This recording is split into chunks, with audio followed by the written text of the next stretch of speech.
কথায় যেটা পরিষ্কার কথা, যিনি শুদ্ধ আচার দেহ মনে আপনাকে কিছু সার্ভ করবে, আপনি তার কাছে গ্রহণ করতে পারেন, সে যে বর্ণেরই হোক, যে ধরনেরই হোক।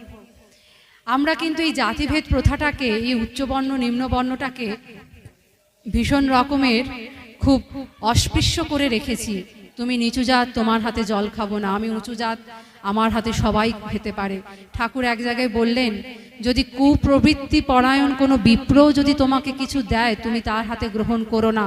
কিন্তু কেউ নিম্নবর্ণের যদি হৃদয়বান কোনো মানুষ তার চলন আচরণ দিয়ে, যদি তার কর্মনিপুণ জীবন, সেবা পরায়ণ, ইষ্টপরায়ণ জীবন দিয়ে যদি তোমাকে তুষ্টপুষ্ট করতে চায়, তুমি তাকে তা করতে বাধা দিও না, তা তুমি গ্রহণ করো। অর্থাৎ আপনার বোধ, আপনার দৃষ্টিশক্তি, আপনার আচরণ বুঝিয়ে দেবে আপনি কিভাবে আপনার পারিপার্শ্বিককে রক্ষা করবেন।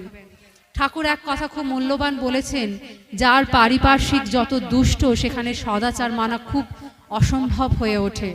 অর্থাৎ পারিপার্শ্বিক মানে সবাইকে নিয়ে একসাথে বসবাস করা। একটা গোলাপ ফুল, তার সুন্দর গন্ধ, তার দেখতে সুন্দর, সে সর্বগুণে অধিকারী, কিন্তু সেই গোলাপ ফুল যখন নর্দমায় পড়ে যায়, গোলাপ ফুলের কিন্তু গন্ধ থাকে না, সেই নর্দমার পচা গন্ধ গোলাপে চলে আসে।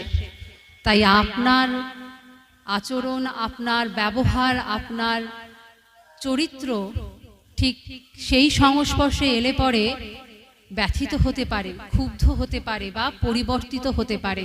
তাই আপনার দৃষ্টিভঙ্গি, আপনার আচার সম্পূর্ণ সজাগ থাকতে হবে। আপনি কার সাথে কতটা সংস্রবে মিশবেন, কার সাথে সদাচারে কতটা ব্রতী হবেন।